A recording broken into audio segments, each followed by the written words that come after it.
그리스도 안에서 사랑하는 성도 여러분, 이동훈 목사의 성경의 세계 시간입니다. 제목은 성경의 세계 시간이라고 했습니다만, 오늘은 캔키지의 뻐꾸기 둥지 위로 날아간 새, 저와 같은 60대 후반은 익히 알고 있는 영화 제목이구나 라고 생각하시는 분도 계실 겁니다. 캔키지라는 작가의 뻐꾸기 둥지 위로 날아간 새입니다. 뻐꾸기 둥지 위로 날아간 새는 캔키지의 대표작으로 정신병동이라는 거대 조직에 맞서 자기 정체성을 찾으려는 개인의 저항과 의지를 그린 매우 흥미로운 작품이다. 소설로도 영화로도 대성공을 거둔 작품이다. 소설의 주요 인물들은 노동형을 선고받고 자급 농장에서 일하던 중 미치광이 흉내를 내며 정신병원에 위탁된 랜들 패트릭 메머피를 비롯하여 기머거리 겸 벙어리 행세를 하는 1인칭 서술자 블롬 등과 정신병동의 실질적 지배자이면서 기성 근위화 체제의 상징인 나쁜 간호사로 등장하는 레치드다. 아주 별나고 나쁜 간호사는 인간의 정신세계를 위협하는 악의 사신이다.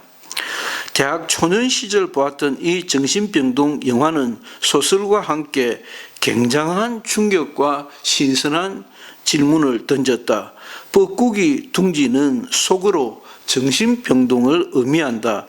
1950년대의 비트 세대와 1960년대의 히피 세대를 연결하는 세대를 살아왔던 작가는 주인공들을 통해 근위와 기성체제로 억압된 자유와 강요된 삶에서 벗어나 진정한 자신과 가치를 추구하는 인물들을 그려냄으로써 새로운 사고방식과 가치체계를 추구했던 1960년대라는 새 시대를 예견했다는 평가를 받는다.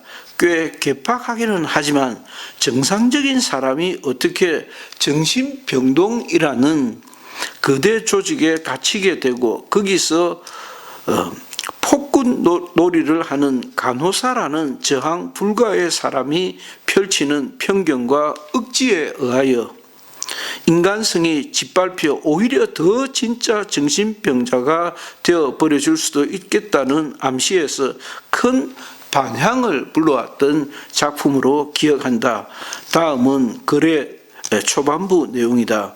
나는 아무 말도 하지 않는다. 그런데 삼나무에 앉아있는 새가 내 눈에 들어온다. 온몸이 회색 깃털로 덮여있는 새다. 사냥개가 그 아래를 맴돌고 있다. 냄새가 너무 많이 나서 새가 정확히 어디에 앉아있는지 감을 잡지 못하는 모양이다.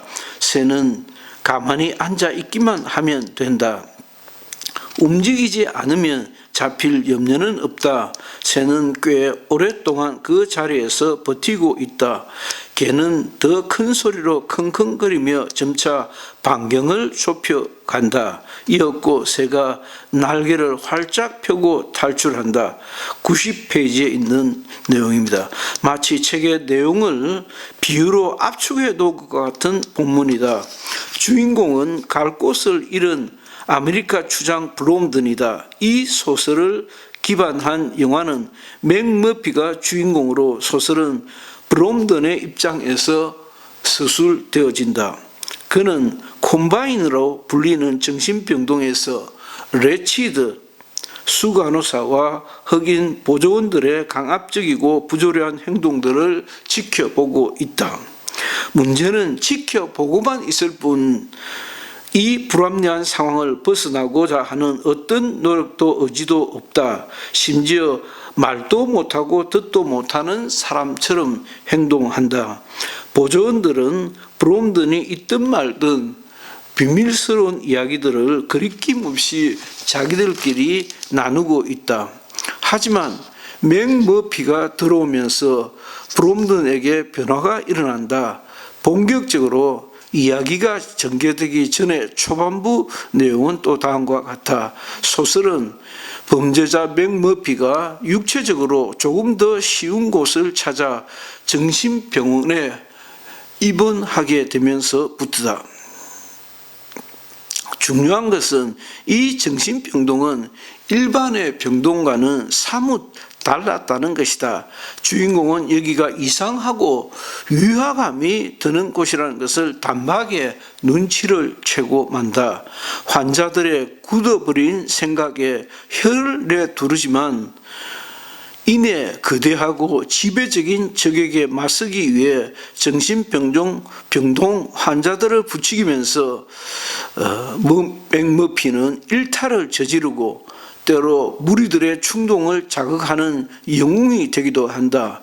사냥개를 앞에 두고 웅크리고 있던 새와 같았던 브롬든은 맥머피를 만나면서 벌어지는 사건들을 독자들에게 이야기해 준다.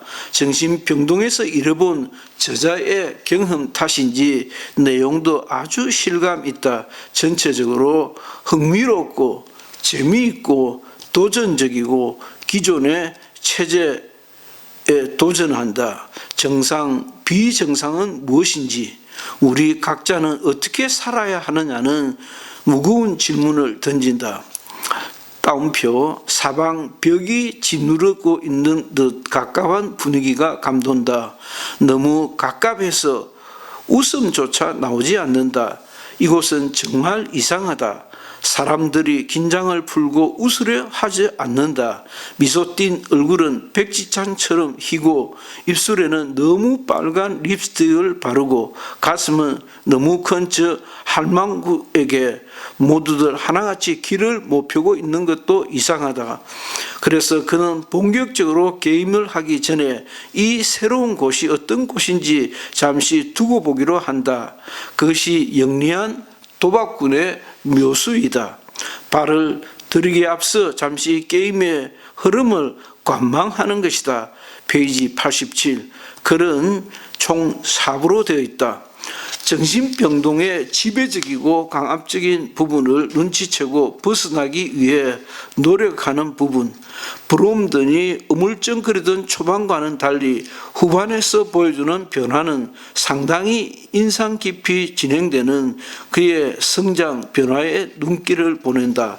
맥머피 외에도 정신병동에서 변화하는 환자들이 많이 등장하게 된다. 자신을 토끼에 비유하며 지배 세력에 쇠뇌당한 듯한 모습을 보이는 하딩도 던지는 의미가 적지 아니하다. 환자들을 정신적으로 학대하고 압박하던 수간호사 레치드의 행동은 현대의 포악한 지배구조와 닮아 있다. 마치 가스라이팅이라 보면 되겠다. 환자들 스스로는 끊임없이 자신을 의심하고 자신을 죽이려 든다.